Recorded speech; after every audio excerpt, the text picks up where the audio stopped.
কাশ্মীরের পেহেলগামে পর্যটকদের উপর হামলার জেরে পরমাণু শক্তিধর ভারত ও পাকিস্তানের মধ্যে উত্তেজনা বাড়ছেই। দুদেশই একে অপরের সামরিক শক্তিকে নাস্তানাবুদ করার দাবি করছে। সবশেষ ভারতের পাঠানো 25টি ড্রোন ভূপাতিত করার দাবি করেছে পাকিস্তানের সশস্ত্র বাহিনী। বলা হচ্ছে বুধবার রাতে ইসরায়েলের তৈরি হারুপ ড্রোনগুলোকে ভূপাতিত করা হয়। পাকিস্তান সেনাবাহিনী জানায়, সশস্ত্র বাহিনী তাদের সফট কিল এবং হার্ড কিল স্কিল ব্যবহার করে ভারতের পাঠানো অত্যাধুনিক ড্রোনগুলো ভূপাতিত করে।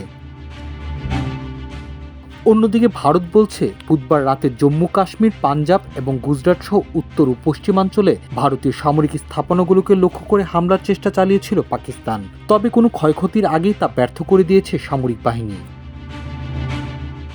ভারত সরকার বলছে, শ্রীনগর, পাঠানকোট, অমৃতসর, লুধিয়ানা ও চণ্ডীগড় সহ একাধিক স্থানে হামলার চেষ্টা চালায় পাকিস্তান। জবাবে লাহোর সহ বেশ কয়েকটি স্থানে পাকিস্তানি বিমান প্রতিরক্ষা রাডার এবং সিস্টেমকে ধ্বংস করেছে ভারতীয় বাহিনী। এনডিটিভির খবরে বলা হয়, ধ্বংস হওয়া ড্রোন ও ক্ষেপণাস্ত্রের ধ্বংসাবশেষ সংগ্রহ করা হচ্ছে। এতে আন্তঃসীমান্ত সন্ত্রাসবাদকে পাকিস্তান যে সমর্থন করে, ভারতের সেই অভিযোগের প্রমাণ আরও শক্ত হবে। ভারত নিয়ন্ত্রিত কাশ্মীরের পেহেলগামে 22 এপ্রিল পর্যটকদের উপর বন্দুকধারীদের হামলা হয়। এতে নিহত হন 26 জন। এর জেরেই সামরিক উত্তেজনায় জড়ায় ভারত ও পাকিস্তান। ভারতের দাবি, এই হামলার পেছনে রয়েছে পাকিস্তান। পেহেলগাম হামলায় নিহত ব্যক্তিদের বেশিরভাগই হিন্দু ধর্মাবলম্বী। সেখানে নিহত ব্যক্তিদের বিধবা স্ত্রীদের কথা মাথায় রেখে অপারেশন সিন্ধুর চালায় ভারতীয় বাহিনী। এতে পাকিস্তানের 6টি এলাকায় প্রাণ হারায় অন্তত 26 জন।